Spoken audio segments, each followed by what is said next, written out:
इसमें एंट्री हुई दो लोगों की वजह से। एक जो इनके कास्टिंग डायरेक्टर थे अभिमन्यु रे, और mister Ravi Udyavar. I don't know अगर लोगों को पता है, बट मेरा आई थिंक लाइफ का सेकेंड एड जो मैंने किया जब जब मैं आई थिंक 17 साल की थी, वॉज विद रवि सर।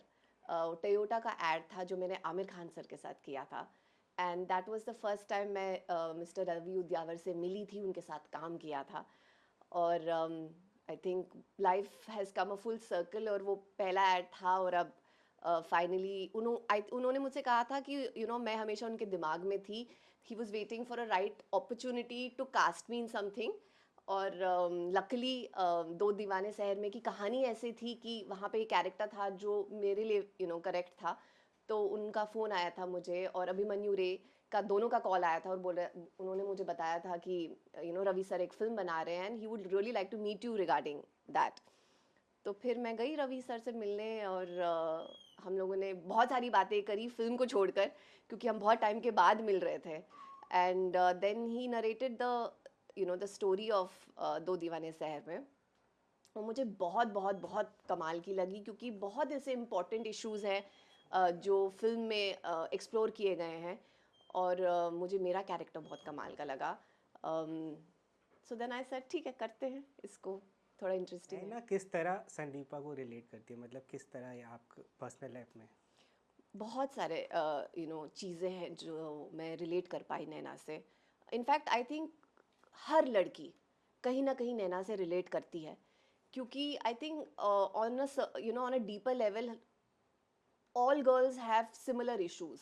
चाहे वो सीकिंग वैलिडेशन हो, या हमेशा लड़कियों को बोला जाता है कि दे आर नॉट इनफ। और हमेशा अगर आप नोटिस करोगे, लड़कियां हमेशा किसी ना किसी डाइट पर होती हैं। कोई ना कोई ब्यूटी ट्रीटमेंट्स करा रही होती हैं, कभी अपना हेयर कलर चेंज करा लेंगी, मेकअप में इतना इंटरेस्ट दिखाती हैं। Why? Because somehow we feel कि हमें बेटर दिखना है, हमें बेटर होना है, क्योंकि सोसाइटी उन्हें बोलती है कि जैसी तुम हो वो काफ़ी नहीं है, तुम्हें कुछ और करना पड़ेगा to become better, to be better.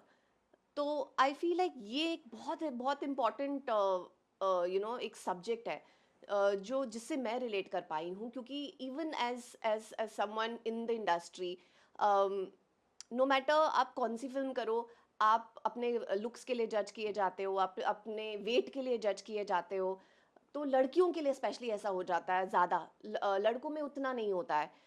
Very very rarely आप एक किसी मेल एक्टर को ऐसे इंस्टाग्राम पोस्ट पे देखोगे जहाँ पे उसकी वेट को लेके उसकी बात की जा रही है, या उसके लुक्स के ऊपर बात की जा रही है। ऐसा यूजुअली औरतों के साथ ही होता है somehow, and I felt like this is something that we need to talk about, because आजकल के सोशल मीडिया की इस जनरेशन में ना सीकिंग वैलिडेशन एक बहुत क्रेजी चीज़ बन गई है। हम लोग कॉन्स्टेंटली फिल्टर्ड दिखना चाहते हैं, हम चाहते हैं कि हमारा स्किन एकदम चकाचक दिखे, उसमें एक निशान भी ना हो, बाल हमेशा लशियस दिखे। तो जो रियल सेल्फ है वो कहीं ना कहीं छूटता जा रहा है। और हम लोग कॉन्स्टेंटली किसी और के लिए जी रहे हैं। तो ये सारी चीज़ें आई फेल्ट व addressed very correctly through Naina in the film.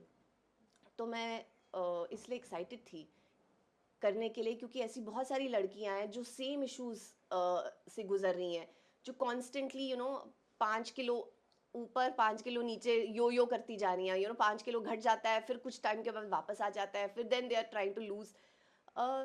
So I felt ये कहानी बतानी चाहिए, क्योंकि वो लड़कियां जो कॉन्स्टेंटली अंडर कॉन्फिडेंट हैं, जो जो चाहती हैं, जो उनको हमेशा लगता है वो इनसिक्योर हैं, उन तक ये बात पहुंचे कि तुम जैसी हो ठीक हो, काफ़ी हो, अपने लिए भी और दूसरों के लिए भी, यू आर इनफ।